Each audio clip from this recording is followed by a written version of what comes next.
Hello everyone, welcome to Najia Forum. TET 2025 important science. ಹೌದಾ, ಸೈನ್ಸ್ನಲ್ಲಿ 60 ಮಾರ್ಕ್ಸನ್ನು ಕೇಳ್ತಾರೆ. Each one carry 1 mark, ಯಾವುದೇ negative marking ಇಲ್ಲ. 60 ಮಾರ್ಕ್ಸ್ನಲ್ಲಿ ಎರಡು ರೀತಿ ಡಿವೈಡ್ ಆಗ್ತದೆ. 60 ಮಾರ್ಕ್ಸನ್ನು 30 ಮಾರ್ಕ್ಸನ್ನು ಮ್ಯಾಥ್ಸನ್ನು ಕೇಳ್ತಾರೆ. 30 ಮಾರ್ಕ್ಸ್ನಲ್ಲಿ ಫಿಸಿಕ್ಸು, ಕೆಮಿಸ್ಟ್ರಿ, ಬಯಾಲಜಿ ಮತ್ತು ಮೆಥಡಾಲಜಿಯಾಗಿ ಮತ್ತೆ ಡಿವೈಡ್ ಮಾಡ್ತಾರೆ. ಹೌದಾ, ಸೊ ಇಲ್ಲಿ 30 ಮಾರ್ಕ್ಸ್ನಲ್ಲಿ 25 ಮ್ಯಾಥ್ಸ್ ಕ್ವಶನ್ಸ್ ಬರ್ತಾವೆ, 5 ಮೆಥಡಾಲಜಿ ಕ್ವಶನ್ಸ್ ಬರ್ತಾವೆ, ಮ್ಯಾಥ್ಸ್ ಮೆಥಡಾಲಜಿ ಕ್ವಶನ್ಸು. ಅದೇ ರೀತಿಯಾಗಿ ಇಲ್ಲಿ 30 ಮಾರ್ಕ್ಸ್ನಲ್ಲಿ ಫಿಸಿಕ್ಸು 8 ಕ್ವಶನ್ಸ್ಗಳು, ಕೆಮಿಸ್ಟ್ರಿ 7, ಬಯಾಲಜಿ 8, ಮೆಥಡಾಲಜಿ 7 ಕ್ವಶನ್ಸ್ಗಳು. ಈ ರೀತಿ ಕ್ವಶನ್ ಪೇಪರ್ ಇದ್ದು ಡಿವೈಡ್ ಆಗ್ತದೆ. ಸೊ ಇವತ್ತು ನಂದು ಕ್ವಶನ್ ಏನಪ್ಪ ಅಂದ್ರೆ, ಫಿಸಿಕ್ಸ್ ಓದುವುದು ಹೇಗೆ, ಯಾವ ರೀತಿ ನಾವು ಫಿಸಿಕ್ಸನ್ನು ಸ್ಟಡಿ ಮಾಡಬೇಕು, ಯಾವ ಲೆಸನ್ಸ್ಗಳು ಇಂಪಾರ್ಟೆಂಟ್ ಅದಾವ.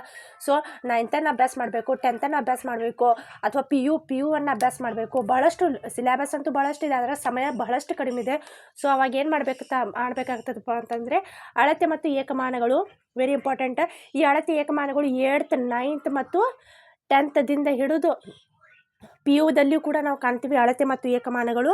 ಹೌದಾ, ಚಲನಶಾಸ್ತ್ರ, ಈ ಚಲನಶಾಸ್ತ್ರ ಕೂಡ ನಾವು ನೋಡ್ತೀವಿ. ನಾವು ಚಲನಶಾಸ್ತ್ರ ನ್ಯೂಟನ್ ಚಲನೆಯ ನಿಯಮಗಳು ಬರ್ತವೆ. ಬಲ, ಜಡತ್ವ, ಸ್ಥಾನಪಲ್ಲಟ, ವೇಗ, ಜವ, ಈ ರೀತಿ ಎಲ್ಲವನ್ನು ನೋಡ್ಕೋಬೇಕಾಗ್ತದೆ. ಬೆಳಕಿನಲ್ಲಿ ಏನು ನೋಡ್ತೀವಿ, ರಿಫ್ಲೆಕ್ಷನ್ ಏನಂತೀರಿ, ರಿಫ್ರಾಕ್ಷನ್, ಫೋಟೋ ಎಲೆಕ್ಟ್ರಿಕ್ ಇಫೆಕ್ಟ್ ಯಾವ ರೀತಿ ಆಗ್ತದೆ. ಹೌದಾ, ಅದರ ಬಗ್ಗೆ ನೋಡ್ಕೋಬೇಕು. ವಿದ್ಯುತ್ ಶಕ್ತಿ ಪ್ರಕಾರಗಳು, ವಿದ್ಯುತ್ ಶಕ್ತಿ ಯಾವ ರೀತಿ ಪ್ರಸಾರ ಆಗ್ತದೆ, ವಿದ್ಯುತ್ ಕಾಂತೀಯ ಪರಿಣಾಮಗಳು, ಈ ಮೇನ್ ಟಾಪಿಕ್ಸ್ಗಳು ಹೆಚ್ಚು ಕ್ವಶನ್ಸ್ಗಳನ್ನ ರೇಸ್ ಆಗಿರುವಂಥದ್ದು ಈ ಟಾಪಿಕ್ಸ್ಗಳಿಂದ. ಸೊ ಈ 5 ಟಾಪಿಕ್ಸ್ಗಳನ್ನು ನೀವು ಹೆಚ್ಚಿನ ಕಾನ್ಸಂಟ್ರೇಷನ್ನ ಮಾಡಿರಿ ಅಂತ ಹೇಳ್ತಾ ಇದ್ದೀನಿ. ಯಾಕಂದರೆ ಸಮಯ ಬಹಳಷ್ಟು ಕಡಿಮೆ ಇದೆ, ಸಿಲೆಬಸ್ ಅಂತೂ ಬಹಳಷ್ಟಿದೆ. ಸೊ ಅದಕ್ಕಾಗಿ ಈ 5 ಚಾಪ್ಟರ್ಗಳನ್ನ ನೀವು ಕವರ್ ಮಾಡಿ. ಕೆಮಿಸ್ಟ್ರಿಯಲ್ಲಿ ಹೇಳಬೇಕಪ್ಪ ಅಂತಂದರೆ, ನಾನು ಗುರುತ್ವ, ಶಬ್ದ ಮತ್ತು ಉಷ್ಣದಿಂದ ಕ್ವಶನ್ಸ್ಗಳು ಹಿಂದಿನ ಕ್ವಶನ್ ಪೇಪರ್ನಲ್ಲಿ ರೇಸ್ ಆಗಿದ್ದಾವೆ. ಹೌದಾ, ಸೊ ಇದಿಷ್ಟು ನಂದು ಶಾರ್ಟ್ ವಿಡಿಯೋ ಇದು. ಹೌದಾ, ಮುಂದಿನ ವಿಡಿಯೋದಲ್ಲಿ ಬಯಾಲಜಿ ಮತ್ತು ಮೆಥಡಾಲಜಿ ಬಗ್ಗೆ ಹೇಳ್ತೀನಿ. ಹೌದಾ, ಸೈನ್ಸ್ ಸಬ್ಜೆಕ್ಟವರು ಮ್ಯಾಥ್ಸನ್ನು ಪ್ರಿಪೇರ್ ಮಾಡಬೇಕು.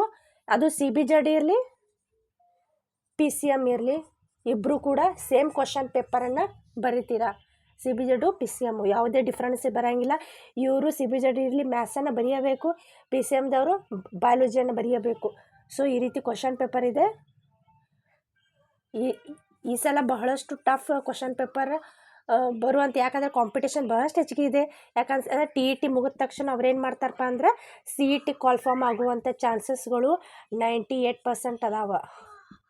ಹೌದೇ, 2% ಏನಾದರೂ ಹೆಚ್ಚು ಕಡಿಮೆ ಆಗ್ಬೋದು. ಬಟ್ TET ಆದ ತಕ್ಷಣ CET ಕಡಿಯುವಂಥ ಚಾನ್ಸಸ್ಗಳು ಭಾಳಷ್ಟು ಹೆಚ್ಚಾಗಿರುವಂಥ ಈ ಸಲ TETಗೆ ಭಾಳಷ್ಟು ಕಾಂಪಿಟೇಷನ್ ಇದೆ.